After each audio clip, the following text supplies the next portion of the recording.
Good evening, everyone. Today we are going to discuss a new chapter in microeconomic theory paper, and the title of this paper is given here, Theory of Revenue and a Comparison Between Monopoly and Perfect Competition. आज हम लोग एक नए chapter की शुरुआत कर रहे हैं माइक्रो इकोनॉमिक थ्योरी पेपर में, जो एमए सेमेस्टर 1 इकोनॉमिक्स स्टूडेंट्स के लिए है, और इसका टाइटल है theory of revenue and the comparison between monopoly and perfect competition. वैसे तो इसमें कोई नई चीज़ हमने नहीं बताई है, बहुत कुछ इसमें बीए लेवल पर आप पढ़ चुके होंगे, लेकिन कई बार बहुत सी चीज़ें परफेक्शन के लिए ज़रूरी हैं, क्योंकि जब इस पेपर को आप आगे पढ़ेंगे तो ये बेसिक चीज़ें हैं जो आपके टिप्स पे होनी चाहिए, ताकि आप डायग्राम आसानी से बना सकें डिफरेंट मार्केट सिचुएशंस के। Because if you know these basic concepts, then you will have no problem in drawing any diagram. इसलिए ये थोड़ा सा चैप्टर जो है बहुत सी टेक्स्ट बुक में नहीं दिया रहता जिस तरह से इसे दिया जाना चाहिए था, तो ये एक अटेम्प्ट है कि इसको हमने नए तरीके से दिया है ताकि वो बेसिक कंसेप्ट आप फॉलो कर सके। बहुत इंपॉर्टेंट कड़ी है कॉस्ट और मार्केट सिचुएशन के बीच की, ये बहुत इंपॉर्टेंट लिंक है कॉस्ट और मार्केट सिचुएशन के बीच में, और अगर आप इसे नहीं जानेंगे तो आगे आप जो है चैप्टर मार्केट सिचुएशंस का अच्छे से नहीं समझ सकते हैं। तो यहाँ पे इस चैप्टर को लिया गया है। इसमें ये जो स्लाइड है, पहली टेक्स्ट स्लाइड, इसमें रेवेन्यू के कंसेप्ट को बताया गया। टॉप पे रेवेन्यू लिखा हुआ है और उसके अर्थ लिखा हुआ, revenue is the income of a firm generated through sale of output. कि जो रेवेन्यू है वो कोई चीज़ नहीं है, वो फर्म की इनकम है, और वो इनकम जो उत्पादन बेचने से प्राप्त होती है। तो revenue is the income of a firm generated through sale of output. तो जो उत्पादन बेचने से आय प्राप्त होती है फर्म को, उसे हम रेवेन्यू कहते हैं। अगर मान लीजिए एक वस्तु का दाम 10 रुपया है, पी है 10 रुपया, और फर्म 10 यूनिट उत्पादन करती है, तो 10 इंटू 10 100 रुपये हो जाएगा रेवेन्यू, यानी प्राइस मल्टीप्लाइड बाय आउटपुट। तो आर टोटल रेवेन्यू है इक्वल टू पी एक्स, नीचे लिखा हुआ है आर टोटल रेवेन्यू है, पी प्राइस पर यूनिट है, एक यूनिट का दाम कितना है, एक्स टोटल आउटपुट है। तो ये बहुत सिंपल इक्वेशन है, और इकोनॉमिक थ्योरी में अगर आप सिंपल इक्वेशन बना लें तो बाकी डिफिकल्ट इक्वेशंस आप उससे और कॉम्प्लेक्स बना सकते हैं। यहाँ पे सिंपल इक्वेशन से ही शुरुआत की और उसके बाद हमने कुछ इंपॉर्टेंट इन्फ्रेंसेस निकाले हैं। अब इक्वेशन 1 को आप दोनों बार डिवाइड कर दीजिए एक्स से, आउटपुट से, दोनों साइड को R by x.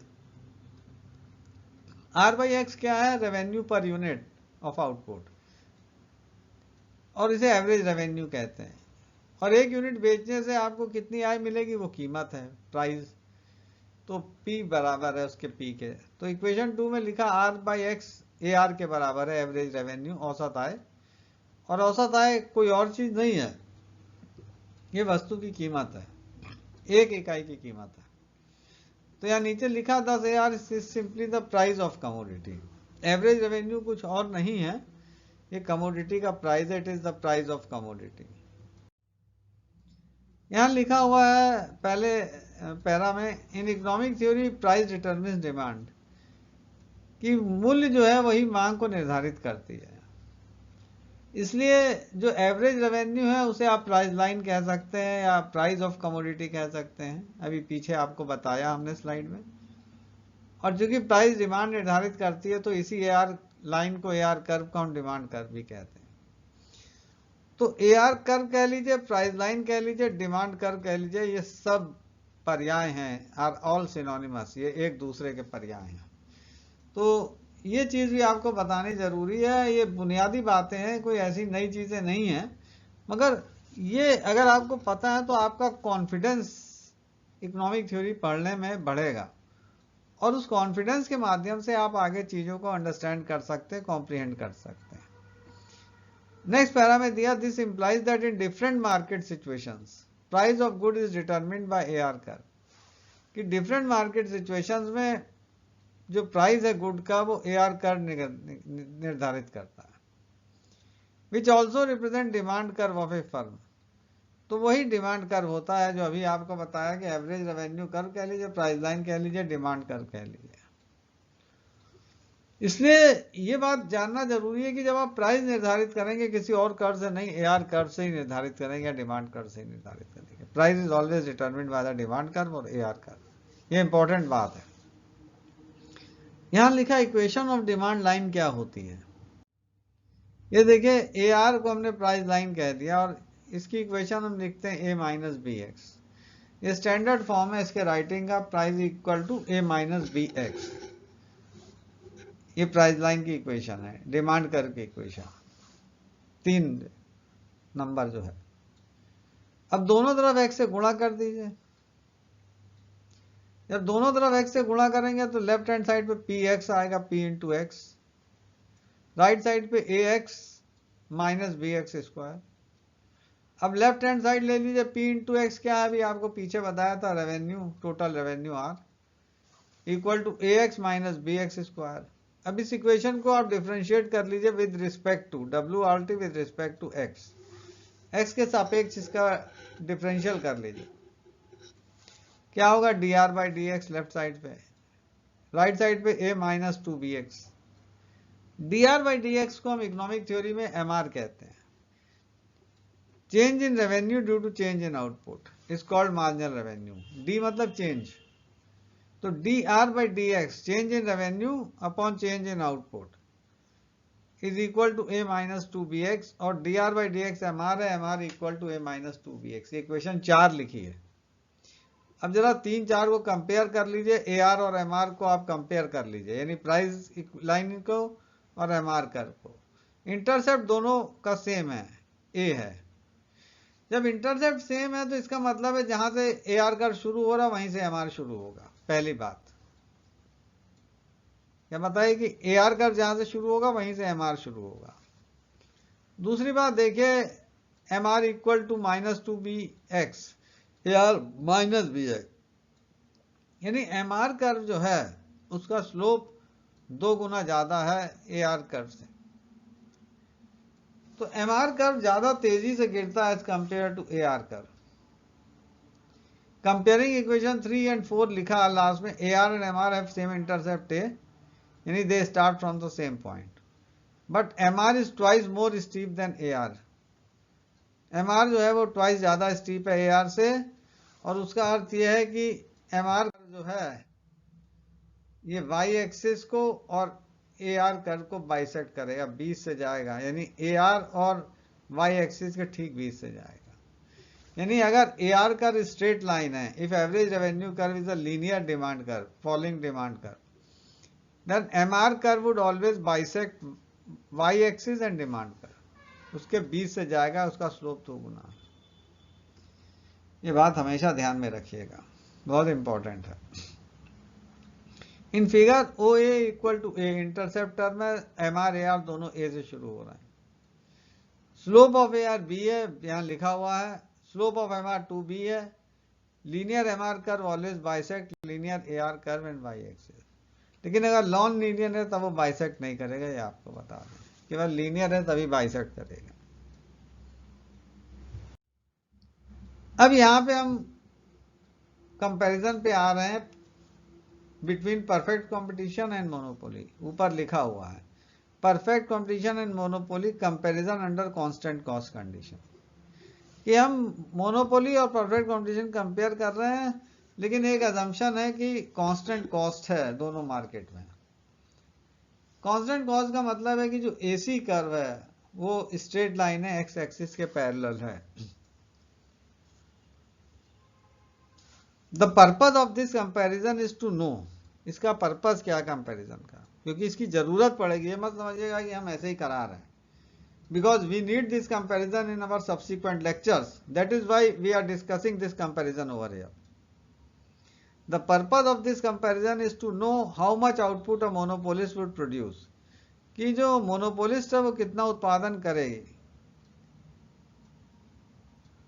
if all firms, that is industry, operates under constant cost condition. If monopolist and all firms, that is industry, operates under constant cost condition, यानी अगर वो constant cost के under operate कर रही है, average cost curve straight line है, और अगर एसी स्ट्रेट लाइन है, एक्स एक्सिस के पैरेलल है, तो एमसी भी एसी को ओवरलैप करेगा, उसके बराबर होगा. The assumption of constant cost implies AC curve is a straight line parallel to x axis. ये लिखा है. If AC curve is a straight line parallel to x axis then AC is also equal to MC. ये देखे, ध्यान से देखेगा, ये AC MC के बराबर है. एक और चीज बता दें, ये इसी लाइन को हमने लिखा SS स्टार, ये सप्लाई कर्व भी है, क्योंकि सप्लाई कर्व कोई और चीज नहीं होती. Supply curve is nothing but MC curve which starts from the lowest point and rising upward. तो supply curve is that portion of MC which starts from the lowest point of MC and move upward. लेकिन यहां पे वो constant है, तो इसलिए एक fixed MC है, तो सप्लाई कर्व भी स्ट्रेट लाइन हो जाएगा पैरेलल टू एक्स एक्सिस. तो ये सप्लाई कर्व भी है, AC लाइन भी है और MC लाइन भी है, ये ध्यान दीजिए. अब इस डायग्राम में हम यहां पे बता दें, आगे हम उसको फिर डिस्कस करेंगे. ये AR कर्व है या डिमांड कर्व है, ये MR कर्व है. परफेक्ट कंपटीशन में इंडस्ट्री उत्पादन निर्धारित करती है और कीमत. यहां पे सप्लाई डिमांड काट रहे हैं, कीमत OS है और आउटपुट 2x स्टार है जो इंडस्ट्री प्रोड्यूस कर रही है अंडर परफेक्ट कंपटीशन. मोनोपोली में इक्विलिब्रियम मोनोपोलिस्ट का होगा MR MC के बराबर है और MC उसे नीचे से काट रहा है. R पॉइंट इक्विलिब्रियम है. प्राइस हो जाएगा NX स्टार, डिमांड कर्व से प्राइस निकलता भी आपको बताया था, या OP स्टार, और आउटपुट है OX स्टार. तो मोनोपोली में ये जो OX स्टार है, ये परफेक्ट कंपटीशन का आधा है O2X स्टार के. तो monopolist produce half of the output produce under perfect competition, और आधा इसलिए क्योंकि MR इसे बाइसेक्ट कर रहा है AR और Y एक्सिस को, इसलिए आधा है, कोई कारण और नहीं है. बिकॉज MR जो है it lies Midway between AR and Y axis. तो O2X स्टार आउटपुट है परफेक्ट कंपटीशन में, मोनोपोली में OX स्टार है इक्विलिब्रियम आउटपुट, और ये परफेक्ट कंपटीशन से ठीक आधा है, हाफ. इसी चीज को आगे डिस्कस किया. It is in place to mention that supply curve is the rising portion of MC curve, starting from its lowest point. कि lowest point से वो शुरू होता है और ऊपर जाता है. तो वो जो rising portion है MC का lowest point से, वो supply curve है. यहाँ MC constant है, तो supply curve MC और AC सब बराबर है. In our case, since MC is horizontal, hence it also represents supply curve of industry under perfect competition. Because supply curve intersect demand curve at M, जो पीछे बताया, equilibrium output under perfect competition is 2x star, क्योंकि supply demand को काट रहा है M पे और वहां उत्पादन है 2x स्टार परफेक्ट कंपटीशन में. In case of monopoly equilibrium is determined at R. Equilibrium R पे डिटरमिन्ड है, MR MC के बराबर है, MC cuts MR from below. Corresponding to R equilibrium output OX star है, भी आपको बताया. तो monopolist OX star output produce कर रहा, परफेक्ट कंपटीशन में आउटपुट O2X स्टार है. तो on comparison one find that output under monopoly is exactly half of that output produced under perfect competition. ये एक थ्योरम मानिए इसको, कि if firms are operating under constant cost and demand curve is linear, then monopolist produces exactly half of the output produced under perfect competition for profit maximization. कि अगर firm को अपना उत्पादन मैक्सिमाइज करना है और डिमांड कर्व लीनियर है और कॉस्ट कांस्टेंट है, तो उस केस में जो एकाधिकारी या मोनोपोलिस्ट है, वो अपने लाभ को अधिकतम करने के लिए एग्जैक्टली हाफ आउटपुट प्रोड्यूस करेगा जितना परफेक्ट कंपटीशन में हो रहा है। परफेक्ट कंपटीशन में 2x स्टार है, मोनोपोली में OX स्टार है, तो उसका ठीक आता है। तो ये कंपैरिजन बहुत इंपॉर्टेंट है, इसको माइंड में रखिएगा। आगे जब डुओपोली मॉडल्स पढ़ाएंगे तो इसकी ज़रूरत पड़ेगी, क्योंकि वहाँ पे एक एक करके सेलर मार्केट में एंटर करता तो आपसे पूछा जा सकता है कि जब सेलर ये मार्केट में एंटर करेगा वो मोनोपोलिस्ट की तरह बिहेव करेगा और उसका उत्पादन होगा half of the total output produce under perfect competition. तो ये थ्योरम की वहाँ ज़रूरत पड़ेगी, ये याद रखिएगा। On comparison one find that output produced under monopoly is exactly half of that output produced under perfect competition provided demand curve is linear and costs are constant। तो ये थ्योरम ध्यान में रखिएगा, आगे इसकी ज़रूरत पड़ेगी, इसलिए यहाँ आपको बता दिया है। ये मत कहिएगा बताया नहीं, हमें पता नहीं है। इग्नोरेंस जो है वो ब्लिस नहीं है, नॉलेज इज ब्लिस। तो नॉलेज गेन कीजिए। मैं बार बार इस बात को कह रहा हूं, अगर आपको बड़ा कंपटीशन निकालना है, you have to augment your knowledge. और नॉलेज किताब पढ़ने से आ सकती है, डिस्कशन से आ सकती है, या कोई अच्छे लेक्चर आप सुनेंगे तब आपको आ सकती है। नॉलेज हो सकता है आपको हो, मैं ये नहीं कहता नॉलेज नहीं है, लेकिन परफेक्ट नॉलेज की जरूरत है। कंपटीशन परफेक्ट नॉलेज से निकलता है, कंपटीशन इल्यूजन से या एवरेज नॉलेज से नहीं निकलते। कंपटीशन टॉप 100 टॉप 500 स्टूडेंट्स में ही होता है। तो कोशिश कीजिएगा, नॉलेज ऑगमेंट कीजिए, एनहांस कीजिए। ये लेक्चर्स उसी दिशा में एक कड़ी हैं, आपको उस परफेक्शन की ओर ले जाने का अटेम्प्ट है। हर चीज़ को यहाँ समझाने की कोशिश की गई है और आशा आपको अच्छा लगा है। और आज ये छोटा ही लेक्चर मैंने रखा, अब इसके बाद एक नया चैप्टर शुरू करेंगे डुओपोली मॉडल्स का। तो थैंक्स एंड गुड विशेस। अपना फीडबैक देते रहिएगा, अपने लाइक्स और डिसलाइक्स, अपने प्रीफरेंसेस बताते रहिएगा। आप लोग बहुत सुपरफिशियल तरीके से लगता लेक्चर सुनते हैं। ये मत सोचेगा एग्ज़ाम नहीं होंगे, एग्ज़ाम होंगे आपके, और तैयारी करते रहिएगा। इसलिए लेक्चर ज़रूर अच्छे से सुनते रहिएगा और अपना फीडबैक हो सके तो ज़रूर दीजिएगा। Thanks and good luck. Okay, good night. Good night.